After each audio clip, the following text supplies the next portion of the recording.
"You've had your time, it's our house now," my son said, so I sold it while he was at work, then the new owners changed the locks. The spare key felt heavier in my hand than it should have. I'd given it to Marcus 6 months ago when he showed up at my door with 2 suitcases, divorce papers, and that wounded look I'd been falling for since he was 5 years old. "Just until I get back on my feet, Mom," he'd said, and like always, I'd said yes. Now, standing outside what used to be my own front door, I understood the weight of that key wasn't metal. It was the weight of a mistake I was still paying for. My name is Alina Hartwell. I'm 68 years old and I've lived in this house for 43 years.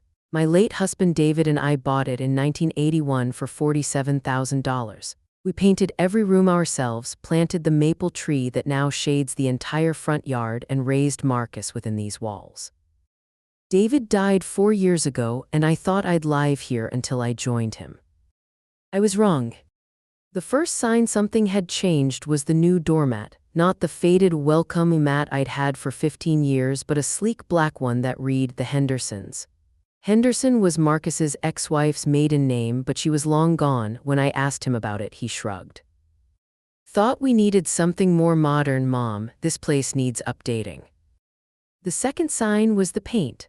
I came home from grocery shopping one Tuesday to find the living room walls transformed from the soft yellow I'd chosen to a stark gray. Marcus was on a ladder rolling paint with the concentration of a man who owned the place. "You didn't ask," I said, setting down my bags. "I figured you'd like the surprise," he replied without looking down. "Yellow is so dated, this is called urban sophistication." I stared at the walls David and I had painted together the summer before his diagnosis. I liked the yellow. "You'll get used to it."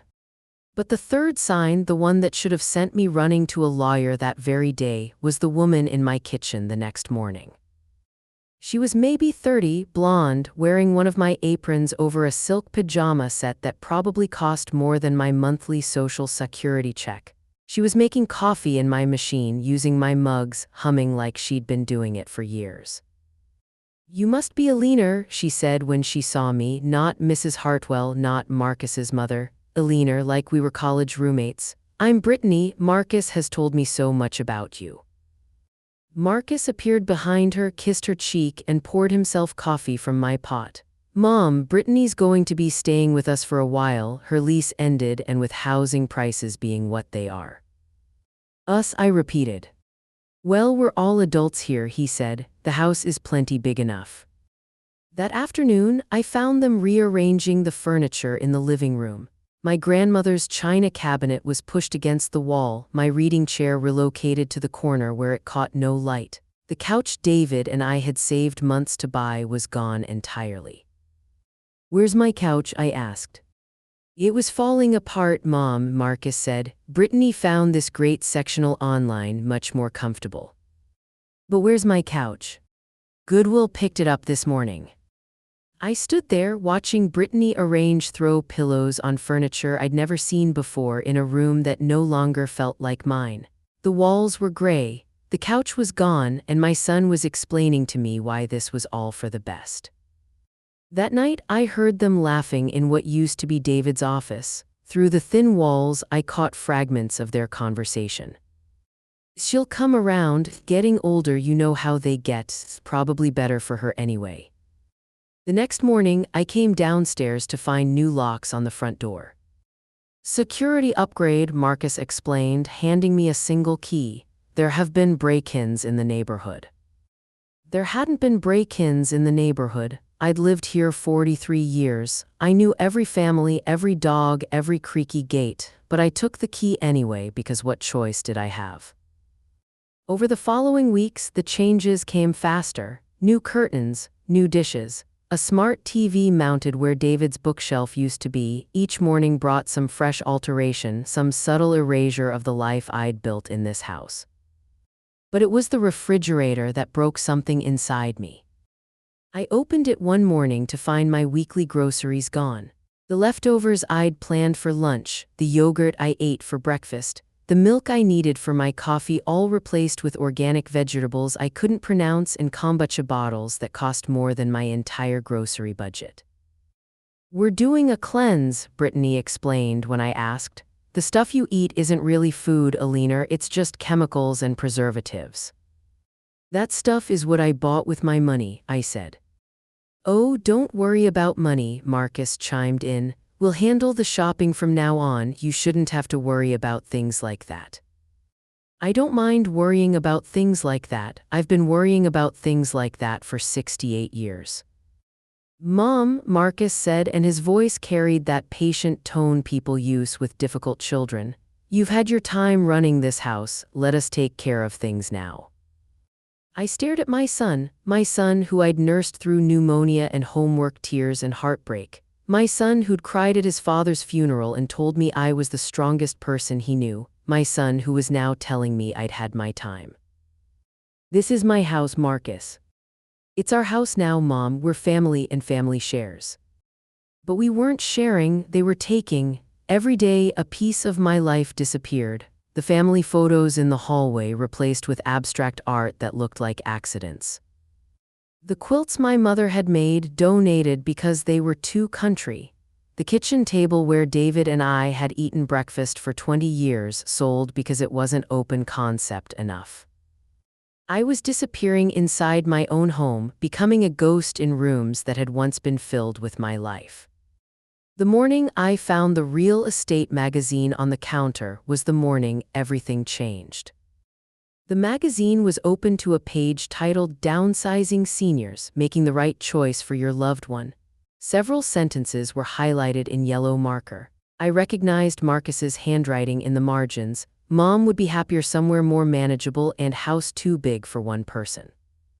My hands shook as I read the highlighted passages. Many elderly homeowners struggle to maintain properties that were once perfect for raising families but now present challenges for aging bodies. And adult children often need to guide their parents toward more suitable living situations. I was still holding the magazine when Marcus walked into the kitchen. He saw it in my hands, and for just a moment, something that might have been shame crossed his face. Then it was gone. "Mom, we need to talk," he said, taking the magazine and closing it. "Brittany and I have been thinking." "Have you now? This house is too much for you, the stairs, the yard work, the maintenance. What happens if you fall? What if something breaks and you can't fix it?" "I've been managing just fine." "You've been managing, but at what cost? You're isolated here, you don't go out much anymore, you don't see friends." "I don't see friends because my house has been turned into a construction zone for the past 2 months." Marcus sat across from me at the new table they'd bought, glass and chrome, nothing like the solid oak that had served our family for decades. "There are wonderful communities for people your age, Mom. Places where you'd have activities, social interaction, people to help with meals and medication management." "I don't need medication management, I take 2 pills for blood pressure and a vitamin." "Now maybe, but what about next year, 5 years from now?" I stared at my son, this stranger who looked like the boy I'd raised but spoke like a salesman. "You want to put me in a home. I want to see you somewhere safe, somewhere appropriate." Appropriate, as if 4 decades of my life in this house had been inappropriate. "And what happens to this house?" "Well, someone needs to live in it, maintain it. The property values in this neighborhood have really increased. It would be a shame to let that equity just sit there." There it was, the truth underneath all the concern for my welfare, all the talk about safety and social interaction. They wanted the house. "I see," I said quietly. "I knew you'd understand. We can start looking at places this weekend. I've already made some calls." He'd already made some calls. While I was upstairs sleeping in the bedroom where I'd given birth to him, where I'd nursed David through his final illness, where I'd cried alone for the first year after he died, my son had been making calls about where to store me. The weekend brought what Marcus called research visits to 3 different senior living facilities. The first was a converted hotel with fluorescent lighting and the persistent smell of industrial disinfectant. The second was newer, with a lobby that looked like a cruise ship and monthly fees that exceeded my entire social security check. The third was somewhere in between, clean, cheerful, and utterly soulless. "This one has a lovely craft room," the tour guide said, showing us a space where elderly residents glued buttons onto picture frames under the supervision of a 20-something activity coordinator. "And look at this dining room, no more worrying about grocery shopping or cooking." I watched residents pushing walkers between tables, many eating alone despite being surrounded by people. They looked clean, medicated, safe. They also looked defeated. "What do you think, Mom?" Marcus asked as we walked back to the car. "I think they are warehouses for people whose families don't want them anymore." "That's not fair, isn't it?" The drive home was silent, but as we pulled into my driveway, I still thought of it as my driveway. I saw Brittany's car wasn't alone. 3 others were parked on the street. Through the front window, I could see people moving around in my living room. "What's going on?" I asked. "Oh, Brittany's hosting her book club tonight. I forgot to mention it." I walked into my own house to find 8 women I'd never seen before, drinking wine from my glasses, eating cheese from my plates, sitting on furniture I hadn't chosen. They looked up when I entered, their conversation faltering. "Eleanor," Brittany called out from the kitchen, "how was your apartment hunting?" Apartment hunting? As if I'd been out looking for a new place by choice rather than being driven from my home. "This is Marcus's mother," Brittany announced to the room. "She's been living here, but she's ready to downsize now, aren't you, Eleanor?" 8 pairs of eyes looked at me with that mixture of pity and curiosity people reserve for other people's problems. I felt like an exhibit at a museum, elderly woman displaced from natural habitat. "Actually," one of them said, "my mother just moved to Sunset Manor last year. She loves it. So much easier than trying to maintain a house at her age." "At her age," another agreed, "it's really the kindest thing." I stood in my living room, surrounded by strangers discussing my future like I wasn't there, like I was already gone. My son was nodding along, playing the part of the dutiful child making difficult but necessary decisions. That's when I noticed the photos. On the mantel where family pictures had stood for 40 years, there was now a single framed photo of Marcus and Brittany at some restaurant, arms around each other, smiling at the camera. My wedding picture was gone. The photo of David holding baby Marcus was gone. 40 years of family memories, erased and replaced with a relationship that was barely 6 months old. I excused myself and went upstairs to my bedroom, the one room they hadn't completely transformed yet. I sat on the bed David and I had shared for 37 years and tried to understand how I'd become a stranger in my own home. Through the floorboards, I could hear laughter from the book club. Someone was telling a story about renovating their kitchen. Someone else was praising Brittany's decorating skills, how she'd updated this old place so beautifully. Old place, my home, the place where I'd raised my child, loved my husband, built my life, was now just an old place that needed updating. I opened the drawer of my nightstand and pulled out the folder where I kept important papers: birth certificates, marriage license, David's death certificate, the deed to the house. I stared at that last document for a long time, reading my name and David's name in formal legal type. Then I noticed something else in the drawer. A business card I'd forgotten about. Patricia Vance, real estate attorney. A woman from my book club, my real book club, the one that met at the library before Brittany decided my house was perfect for entertaining, had given it to me after David died. "Just in case you ever need advice about property matters," she'd said. I'd never expected to need it, but then again, I'd never expected my son to see me as an obstacle to be managed rather than a mother to be loved. Downstairs, the book club was discussing their next selection. I heard Brittany's voice. "We should do something contemporary, maybe something about family dynamics, how we navigate changing relationships as we get older."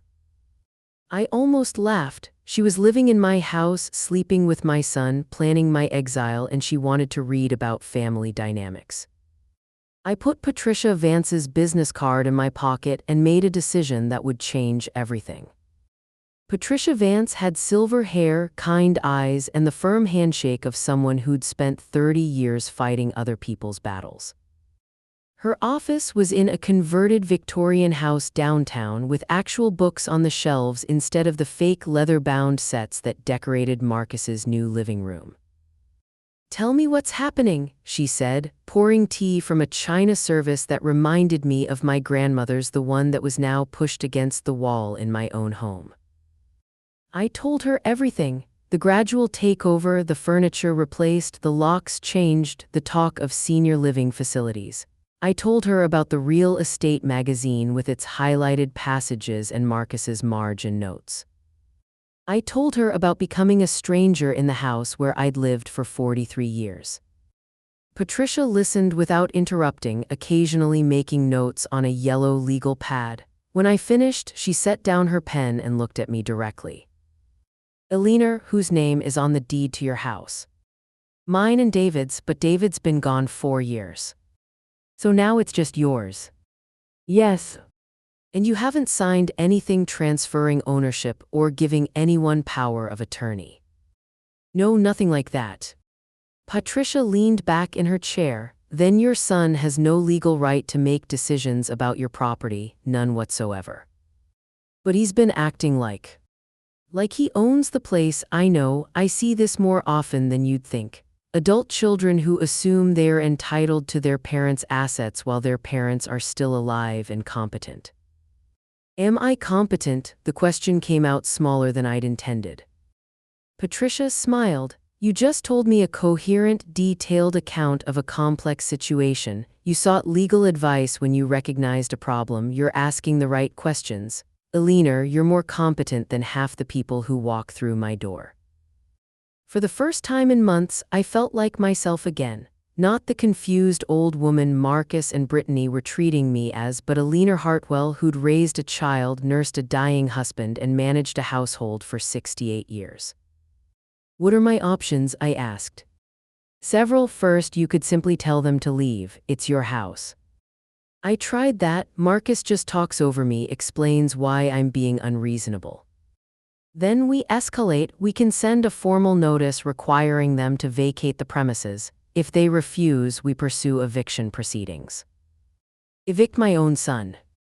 "Eleanor, what's he been doing to you? He's changed your locks without permission, disposed of your personal property, made significant alterations to your home without consent, and invited another person to live there against your wishes. If he weren't your son, you'd call it harassment."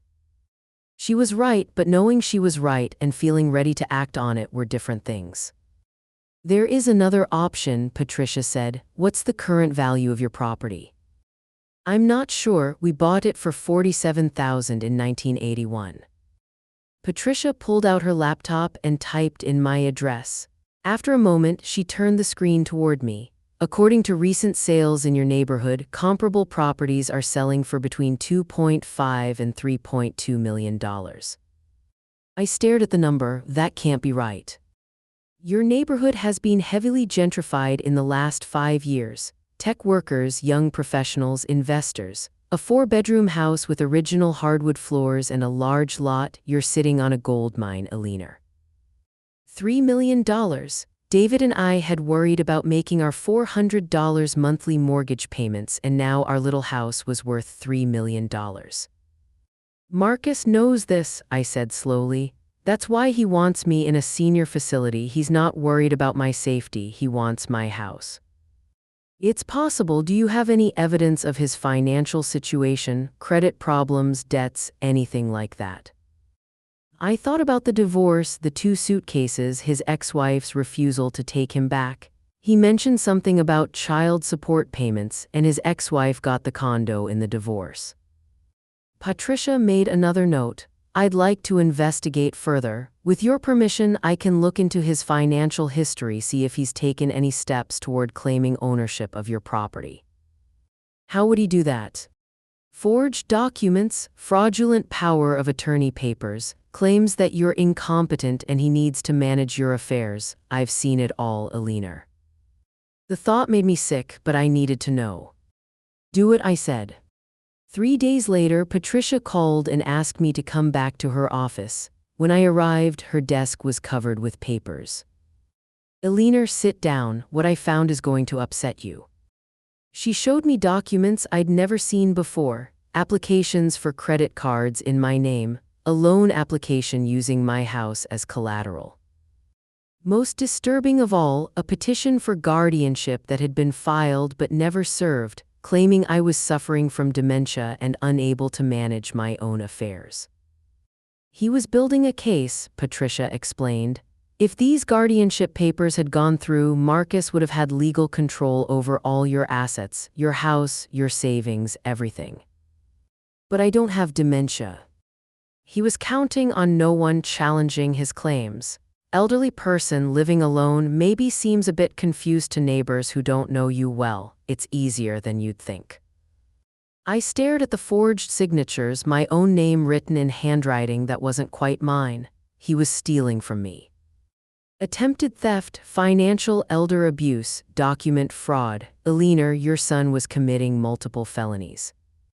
The woman who'd raised Marcus, who'd believed he was just going through a difficult time, wanted to make excuses, but the woman who'd been treated like a burden in her own home felt something else entirely: rage.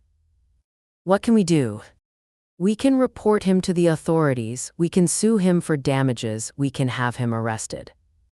"I don't want him arrested, I just want my house back."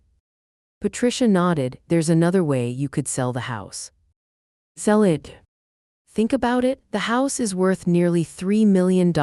You could sell it, take the proceeds, and start fresh somewhere you actually want to live, somewhere no one can manipulate or control you."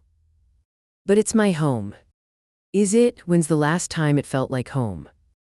I couldn't answer that. It had been months since I'd felt comfortable in my own living room, since I'd been able to cook in my own kitchen without Brittany rearranging everything. "If you're interested," Patricia continued, "I know a realtor who specializes in discreet sales. We could have the house listed, sold, and closed within 2 weeks. Marcus wouldn't know until it was too late to stop it." "What about his stuff, Brittany's things?" "They'd have to remove them. It would be the new owner's house." I pictured Marcus coming home from work to find moving trucks in the driveway, strangers changing the locks he'd changed on me. I pictured Brittany's expression when she realized her free ride was over. "They'd have nowhere to go," I said. "Eleanor, did they worry about where you'd go when they were planning to put you in a nursing home?" She was right. They'd found places for me to visit, had probably already chosen which one offered the best value for warehousing inconvenient mothers. "If I did this," I said slowly, "where would I go?" Patricia smiled. "Anywhere you want. With $3 million you could buy a beautiful condo, a small house, travel the world. You could live anywhere, any way you choose." For the first time in months, I felt something I'd almost forgotten: hope. "Tell me about this realtor," I said. Jennifer Morrison was nothing like the pushy realtors I'd imagined. She was maybe 50, dressed in a simple navy suit, and she spoke in the calm, efficient tones of someone who'd handled delicate situations before. "I've worked with Patricia on several cases like yours," she explained as we walked through my house while Marcus was at work and Brittany was at her yoga class. "Adult children who have overstepped boundaries, elderly clients who need to regain control of their assets." She moved through the rooms with a practiced eye, making notes on her tablet. "Beautiful original hardwood. The crown molding is exquisite, and this kitchen, even with the modifications they've made, has wonderful bones." I winced as she noted the changes Marcus and Brittany had made. The gray paint, the modern fixtures, the open concept they'd created by removing the wall between the kitchen and dining room without asking me. "Don't worry about their decorating choices," Jennifer said, noticing my expression. "The right buyer will see past all that to the house's real value: location, lot size, architectural details. This house will sell itself." We ended the tour in the backyard, where David's garden had been replaced with a geometric arrangement of succulents and decorative gravel. "How quickly could this happen?" I asked. "In this market, with this property, I could have it listed tomorrow, sold by the weekend, and closed within 10 days. We'll price it competitively but not suspiciously low. multiple offers, best and final, cash only. Cash only eliminates financing delays and complications. Your buyers will be investors, tech executives, people who can write a check for $3 million without blinking. $3 million. Even after taxes and fees, I'd have enough to buy whatever home I wanted, wherever I wanted, and live comfortably for the rest of my life. What about Marcus and Brittany, their belongings? The standard purchase agreement includes a clause that the property will be delivered vacant. All personal items must be removed by closing. I thought about Marcus's new sectional couch, Brittany's abstract art, all the things they'd brought into my house to replace my life with theirs. Will they have any legal recourse, any way to stop it? Alina, your name is on the deed, you're competent, you have every right to sell your own house. They're tenants at will with no lease agreement, they have no legal standing whatsoever. That afternoon, I signed the listing papers in Patricia's office. Jennifer explained she'd bring photographers the next morning while Marcus and Brittany were out, have the house online by noon, and start showing it immediately. I'll handle all the logistics, she assured me. You won't have to deal with showings or negotiations, just be ready to move quickly when we have a buyer. I spent that evening sitting in David's old chair, the one Marcus had moved to the corner where it caught no light, and made lists. What to keep, what to donate, what to leave behind. 43 years of accumulated life would have to fit into whatever new home I chose. The irony wasn't lost on me. Marcus had been pushing me to downsize, to get rid of my possessions and move somewhere more manageable. Now I was doing exactly that, just not the way he'd planned. My phone buzzed with a text from Jennifer. House goes live in 3 hours, get ready. I barely slept that night. I kept thinking about David, wondering what he'd say about all this. Part of me felt like I was betraying something sacred, selling the house where we'd been so happy. But then I remembered the real estate magazine Marcus had left out, the highlighted passages about elderly homeowners who needed to be guided toward more suitable living situations. David would have been furious, not about the sale but about how our son had treated me. David had always been protective of me, sometimes overly so. He'd have seen Marcus's behavior for what it was: manipulation, disrespect, theft. The next morning, I watched from my bedroom window as Jennifer arrived with 2 photographers and a staging crew. Marcus had left for work early, grumbling about a presentation he had to give. Brittany was at her boutique fitness class, something that involved hanging from silk scarves and cost more per session than I used to spend on groceries for a week. By 10 a.m., my house had been photographed, measured, and uploaded to every major real estate website in the city. By noon, Jennifer called. Alina, we have 17 showing requests for today alone. I'm scheduling them back-to-back from 2 to 6 p.m. 17. This property is exactly what everyone's looking for. Prime location, large lot, original details, and priced to move quickly. I spent the afternoon at the public library hiding in the biography section while strangers walked through my home. Jennifer texted updates, showing 3 of 12, multiple offers expected. Cash buyer very interested, wants to close in 1 week. Bidding war likely. When I returned home at 7 p.m., Marcus and Brittany were in the kitchen, cooking dinner with organic vegetables I hadn't bought and couldn't afford. How was your day, Mom? Marcus asked, not looking up from the expensive pan he'd replaced my perfectly good cookware with. Productive, I said. That night, Jennifer called. Alina, I have good news and better news. Give me the good news first. We have 6 offers, all cash, all above asking price. And the better news. The highest offer is from a young family with 2 small children. They love the house exactly as it is, well as it was originally. They want to restore it to its original character. They are offering $3.2 million cash, 7-day close. A family, children who would play in the backyard where I'd pushed Marcus on his swing set, who would learn to ride bikes on the sidewalk where he'd scraped his knees. The house would be a home again, not a display space for someone's decorating ambitions. That's the one, I said. Are you sure there are other offers? That's the one. I'll call their agent now. If everything goes smoothly, we can close next Friday. Next Friday? In 1 week, Marcus would come home from work to find his belongings on the front lawn and someone else's keys in the lock he'd changed without asking me.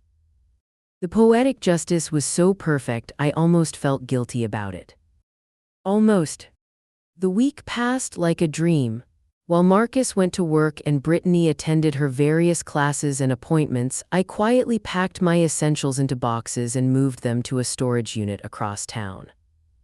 Jennifer had found me a furnished corporate apartment, something temporary while I decided where to make my permanent home.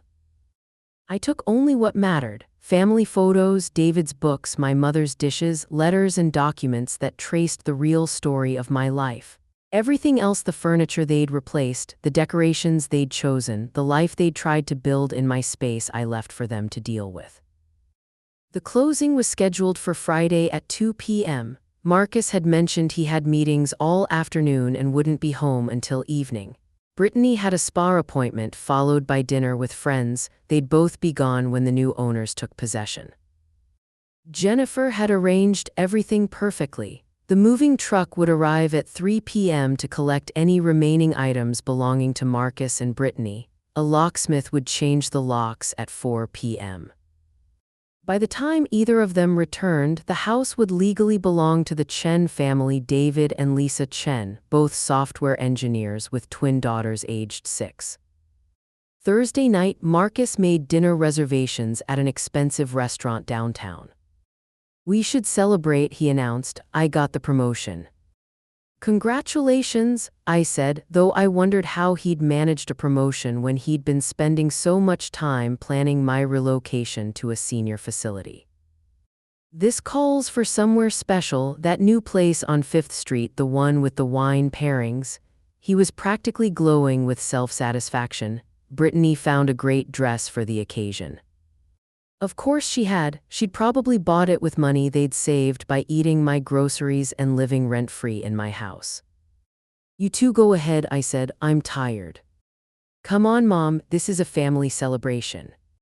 Family? The word felt strange coming from someone who'd been treating me like an unwanted houseguest for months, but I smiled and nodded, playing the part of the grateful mother one last time. "Maybe next time you two enjoy yourselves."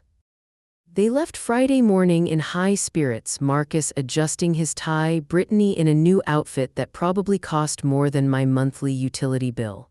I watched them drive away, then called Jennifer. "It's time," I said. The closing took place in a conference room downtown. I signed papers while David and Lisa Chen signed papers, and at 2:17 p.m. my house officially became their house. Lisa Chen cried when she handed me the check. "We promised to take good care of it," she said. "Our girls are so excited about the swing in the backyard." "I'm glad it's going to a family," I told her, and I meant it.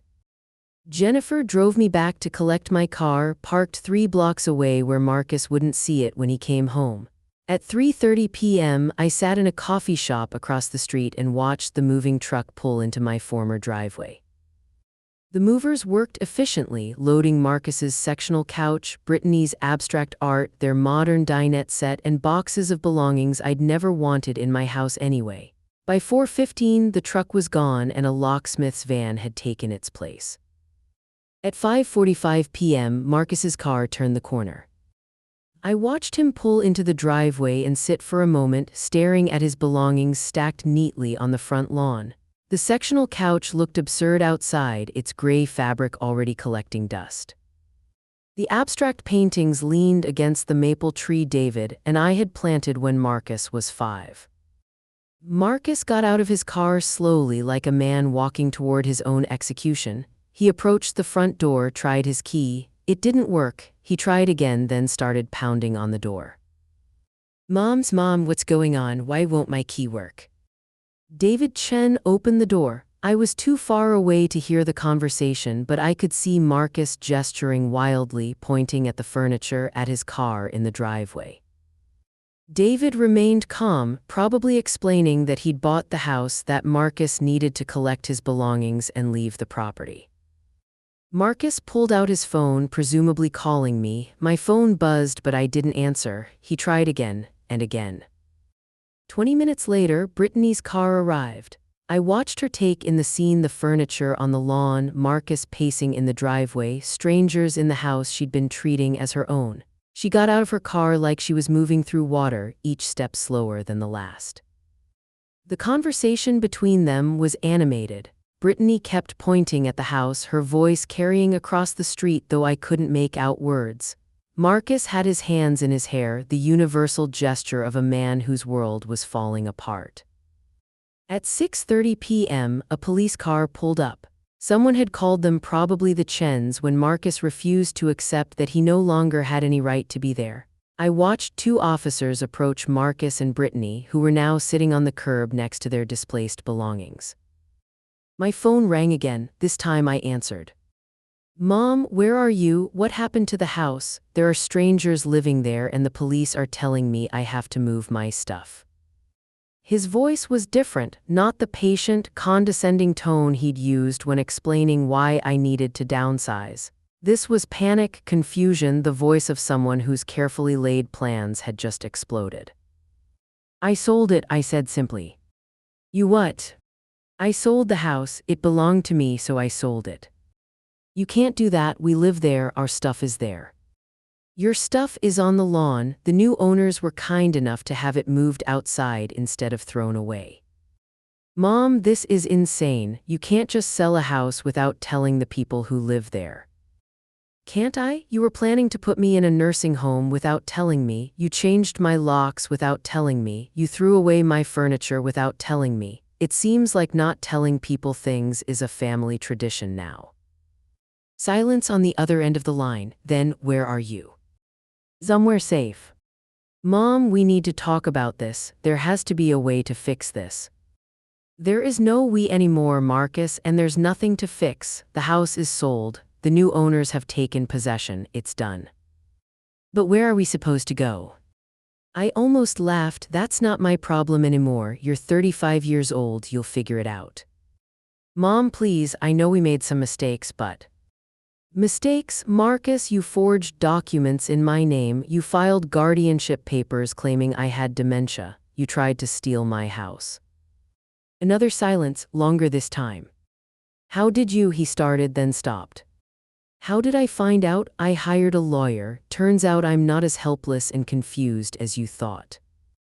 I could hear Brittany's voice in the background, sharp and urgent. Then Marcus again. "Mom, if you knew about the papers, why didn't you just talk to me? We could have worked something out." "Like what?" "You give me back my furniture and I let you steal my house more slowly." "It wasn't stealing. I'm your son. Everything you have will be mine someday anyway." And there it was, the truth he'd been hiding behind all the concern for my welfare, all the talk about safety and appropriate living situations. He'd been planning my funeral while I was still alive. "Everything I had was going to be yours someday," I corrected. "But you got greedy. You couldn't wait for me to die naturally, so you tried to kill me while I was still breathing." "That's not..." "Goodbye, Marcus." I hung up and turned off my phone. Across the street, the police were still talking to Marcus and Brittany. One of the officers was pointing down the street, probably telling them they needed to move their belongings and leave the area. The Chens had gone back inside their new home, where their daughters were probably exploring rooms that had once been filled with my life, then briefly with Marcus's presumptions, and were now ready for new memories. I finished my coffee and drove to my temporary apartment. It was small but clean, with a view of a park where children played on swings. I unpacked the few boxes I'd moved, placing family photos on the windowsill, arranging David's books on the shelf. For the first time in months, I was home. The calls started the next morning. Marcus tried 17 times before I blocked his number. Brittany left voicemails that grew progressively more desperate, then angry, then threatening. I deleted them all without listening to the complete messages. The only call I took was from Patricia Vance. "Eleanor, how are you feeling?" "Free," I said, and realized I meant it. "Good, I have some news." Marcus filed a lawsuit yesterday trying to claim the sale was fraudulent, that you lack the mental capacity to make financial decisions. My stomach dropped. Can he do that? He can try, but Alina, I have some advice for you. Fight back. What do you mean? File a complaint with the district attorney's office about the forged documents, press charges for financial elder abuse, sue him for the emotional distress he's caused you, stop playing defense and go on offense. The idea terrified me. Marcus was still my son despite everything. But then I remembered the guardianship papers, his assumption that everything I owned would be his someday anyway, the casual way he'd erased 40 years of my life from the house I'd built with David. What would that accomplish? Justice, and it would send a message to other adult children who think they can manipulate elderly parents with impunity. That afternoon, I visited 3 senior living communities. Not the warehouses Marcus had selected, but places I chose myself. Active communities with libraries and gardens, continuing care facilities where I could maintain independence while having support available when I needed it. The third place I visited was perfect. Riverside Meadows was built around a central courtyard with fruit trees and flower gardens. The apartments were spacious with full kitchens and private balconies. Residents organized book clubs, cooking classes, and volunteer programs. We have a waiting list, the director explained, but someone just canceled. If you're interested, we could have you moved in by next month. I put down a deposit that afternoon. A week later, I was having lunch in my new apartment when the doorman called. Mrs. Hartwell, there's a young man here to see you, says he's your son. My first instinct was to tell them to send him away, but curiosity won out. I wanted to see what Marcus had to say for himself. He looked terrible. His hair was uncombed, his clothes wrinkled, his eyes red-rimmed with exhaustion. This wasn't the confident man who'd been explaining why I needed to be managed and relocated. Mom, he said when I opened the door, thank God, I've been looking for you everywhere. How did you find me? I hired a private investigator. He looked around my apartment, taking in the familiar furniture, the family photos, the books I'd rescued from his gray paint and modern renovations. This is nice, really nice. I didn't invite him to sit down. Where are you living? I asked. We're staying with Brittany's friend temporarily. Mom, I need to explain. No, I said, you need to listen. He opened his mouth to argue, then closed it. You want to know why I sold the house? It wasn't just because you were planning to steal it from me. It wasn't even because you lied and manipulated me for months. I walked to the window, looking out at the courtyard where other residents were tending the community garden. I sold it because you made me disappear. Every day, a little more of my life vanished. My furniture, my photos, my choices, my voice. You erased me while I was still alive, and you did it so gradually I almost didn't notice. Mom, we never meant. You meant exactly what you did. You saw an old woman taking up space in a valuable house and you decided to move her out of the way. Marcus was crying now, tears running down his face. I'm sorry, God, Mom, I'm so sorry. I don't know what happened to me. The divorce, the money pressure, Brittany talking about our future together. I lost my mind. I turned to face him. You lost your heart.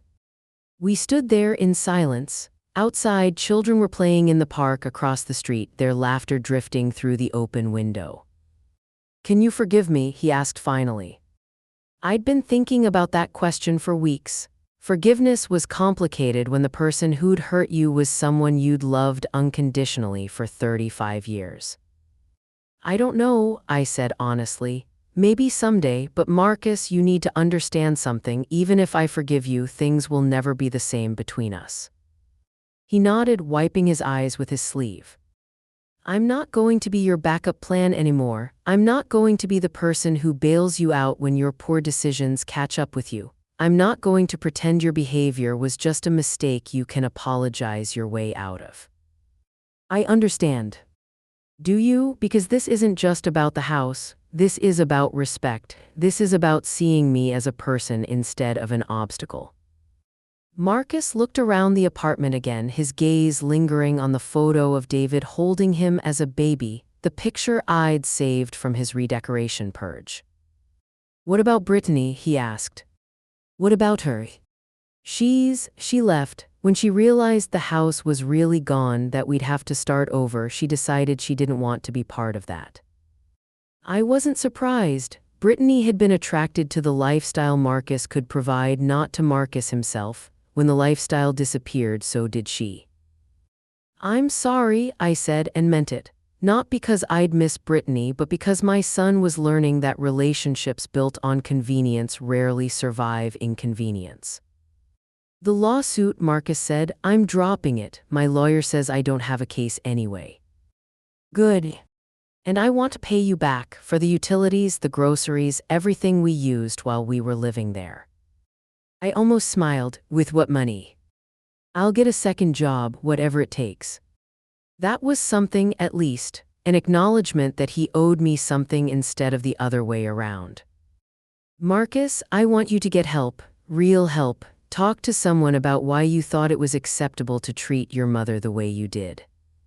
He nodded. "I will, I promise." As he turned to leave, I called his name. "Marcus, I hope you find your way back to being the person I raised, because that person was better than this." After he left, I sat in my chair by the window and watched the sun set over the courtyard. Tomorrow was book club in the community library. Thursday was the volunteer orientation at the local food bank. This weekend, Patricia was taking me to look at condos, in case I decided I wanted to buy something permanent instead of renting. I had choices again, real choices made by me for me. My phone buzzed with a text message from Jennifer, my realtor. "Drive by the house today. The Chens have planted flowers in the front garden. It looks beautiful." I smiled, imagining David and Lisa Chen's daughters helping plant those flowers, the same way Marcus had helped me plant the maple tree all those years ago. The house was alive again, filled with family and laughter and the kind of chaos that comes from people who actually love each other. That evening I called Patricia. "I've decided about the charges against Marcus," I said. "And I want to proceed, not for revenge, but because other people need to know that what he did has consequences. I think that's wise. When adult children face real accountability for financial abuse, it sends a message that protects other elderly parents." The legal process would take months, maybe years, but I had time now. Time to heal, time to rebuild, time to become myself again instead of the burden Marcus had made me feel like.